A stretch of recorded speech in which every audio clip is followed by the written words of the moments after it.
Exam भी sir पर है। इतने कम समय में कैसे तैयारी होगी, अच्छे मार्क्स कैसे आएंगे। जैसे जैसे समय गुजरता जा रहा है टेंशन बढ़ती जा रही है। कहीं आपके मन में भी तो ये सारी बातें नहीं आ रही, कहीं आपको भी तो ये नहीं लगने लगा कि अब बहुत देर हो चुकी है। देर नहीं हुई है दोस्त, हाँ एक गलती जरूर हुई है कि तुमने अपना समय पहले सही से इस्तेमाल नहीं किया। लेकिन अभी भी इस गलती को सुधारा जा सकता है, क्योंकि दुनिया में हर चीज दो बार होती है, एक बार हमारे दिमाग में और दूसरी बार हकीकत में। तो सबसे पहले तो ये बात अपने दिमाग से निकाल दो कि अब कुछ नहीं हो सकता, अब बहुत देर हो चुकी है। जितना भी समय बचा है उसको ये सोचने में तो बिल्कुल मत गंवाओ कि काश मैंने पहले पढ़ लिया होता। जो हो गया वो हो गया, उसे भूल जाओ और खुद से ये वादा करो कि आगे फिर कभी ये गलती मत दोहराना। बंद कर दो रोना और बंद कर दो पछताना। अब जितना भी समय बचा है उसका दिल से नहीं बल्कि दिमाग से इस्तेमाल करो। सब कुछ पढ़ने की बजाय केवल इम्पोर्टेंट टॉपिक पहले पढ़ो। पिछले साल के पुराने पेपर पर रिसर्च करो, नोट करो कि क्या पढ़ना जरूरी है और क्या पढ़ना जरूरी नहीं है, और सिलेबस वाइज उन पेपर्स को सॉल्व करो। दूसरों को देखकर अपने टारगेट सेट मत करो, ना ही इस बात पर ध्यान दो कि किसने कितना पढ़ लिया। आपको बस एक बात क्लियर होनी चाहिए कि आपको कितना पढ़ना था और आपने कितना पढ़ लिया। अगर पढ़ते समय नींद आए तो 5 मिनट के लिए घर की छत पर टहलने चले जाना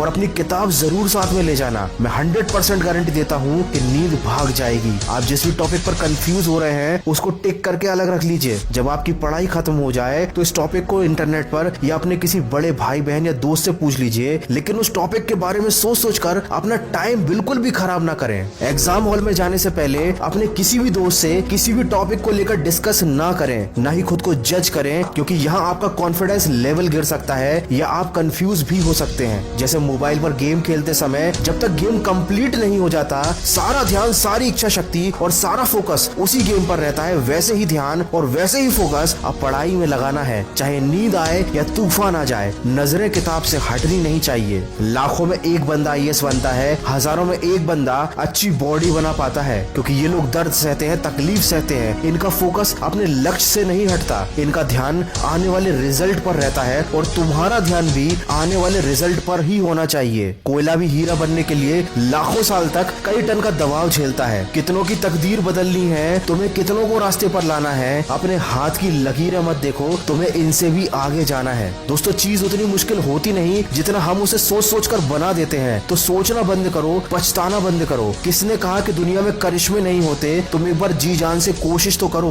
दोस्तों सिलेबस वाइज पुराने पेपर से इंपॉर्टेंट टॉपिक्स को सिस्टमैटिक तरीके से सिलेक्ट करना बहुत जरूरी है, ताकि आपको पता हो कि क्या और कितना पढ़ना है। इसकी पूरी प्रोसेस मैंने अपने ऑडियो में बताई है। डिस्क्रिप्शन में दी गई लिंक से जाकर आप उस ऑडियो को सुनिए, ताकि आपको कम समय में अच्छे मार्क्स लाने का मटेरियल मिल सके। तो दोस्तों माना कि समय कम बचा है, लेकिन अब भी अपने एक एक सेकंड का बिल्कुल सही इस्तेमाल कीजिए और परीक्षा में ऐसा रिजल्ट लाकर दिखाइए कि सारी दुनिया देखती रह जाए। मैं मिलूंगा आपसे अगले वीडियो में जो आपके जीवन में सकारात्मक ऊर्जा को भर दे और आपको दिखाए एक सही दिशा। सुनते रहिए मन की आवाज।